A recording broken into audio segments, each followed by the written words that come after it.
বউয়ের কাছ থেকে টাকা ধার নেওয়ার থেকে না অনেক ভালো মহাজনের কাছ থেকে টাকা ধার নেওয়া। এই বেরোচ্ছি, বুঝলে তো? তুমি আমাকে 500 টাকা দাও তো, দেরি হয়ে গেছে তো। আমি তাহলে ট্যাক্সি ধরে চলে যাবো, আমার কাছে একদম 500 নেই। দাঁড়াও,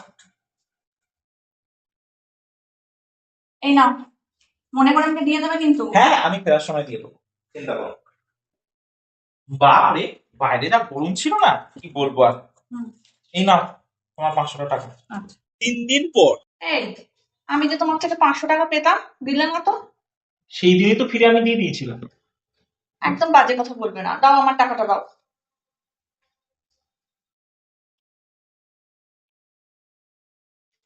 হুম। হুম।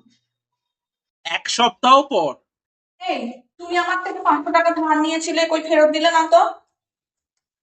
আমি শপিং এ বেরোবো, আমার 500 টাকাই কম পড়ছে। দাও তো, 500 টাকা দাও। কতবার দেবো? এই শোনো, বেরোনোর আগে না আমার ঝামেলা ভালো লাগে না, দাও দাও, 500 টাকাটা দাও।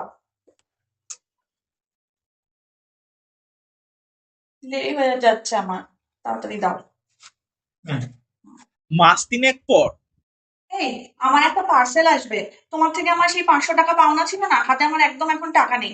ওই 500 টাকাটাই দাও না, আমি পার্সেলটা নিয়ে চলে আসি। মানে? মানে আবার কি, দাও, আমার দেরি হয়ে যাচ্ছে, চলে এসছে।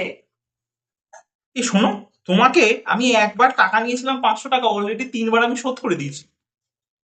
হ্যাঁ দাদা, আসছি। আরে শোনো, তোমার সাথে এইসব নিয়ে আমি পরে কথা বলছি।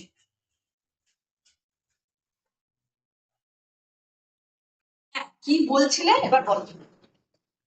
আমি তো একটা ব্যাপার বুঝতেই পারছি না। আমি সেদিন তোমার কাছ থেকে অফিস যাওয়ার আগে 500 টাকা নিয়েছি, অফিস থেকে ফিরেই 500 টাকা দিয়ে দিয়েছি, ব্যাস মিটে গেল। তারপরে আমি আরো 3 বার 500 টাকা করে দিচ্ছি, মানেটা কি? মানে আবার কি? 3 বার দিয়েছো তো কি হয়েছে? এখনো আমি তোমার থেকে 3,500 টাকা পাই, মানে কেন? সুদ বাবদ। আমি তো একটা ব্যাপার বুঝতেই পারছি না। 500 টাকা ধার নেওয়ার পরে 8-9 ঘন্টার মধ্যে সেই টাকা ফেরত দেওয়ার পরে আমি আরো 1,500 টাকা দিলাম। এটা কি ধরনের সুদের ক্যালকুলেশন হচ্ছে? এখনো বলছো আরো 3,500 টাকা তুমি পাবে। এটা সিম্পল ইন্টারেস্ট না কম্পাউন্ড ইন্টারেস্ট, বুঝতেই তো পারছি না আমি। শোনো, বাজে বকো না, টাইম টু টাইম এই 3,500 টাকা আমাকে দিয়ে দাও, না হলে কিন্তু এটা আরো বাড়তে থাকবে। টাইম টু টাইমের কোনো ব্যাপার নেই, এক্ষুনি আমি তোমাকে দিয়ে দিচ্ছি।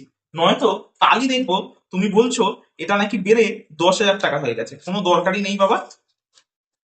শোনো, বউয়ের কাছ থেকে টাকা ধার নেওয়ার থেকে না অনেক ভালো মহাজনের কাছ থেকে টাকা ধার নেওয়া। পরের বার থেকে আমি তাই করবো।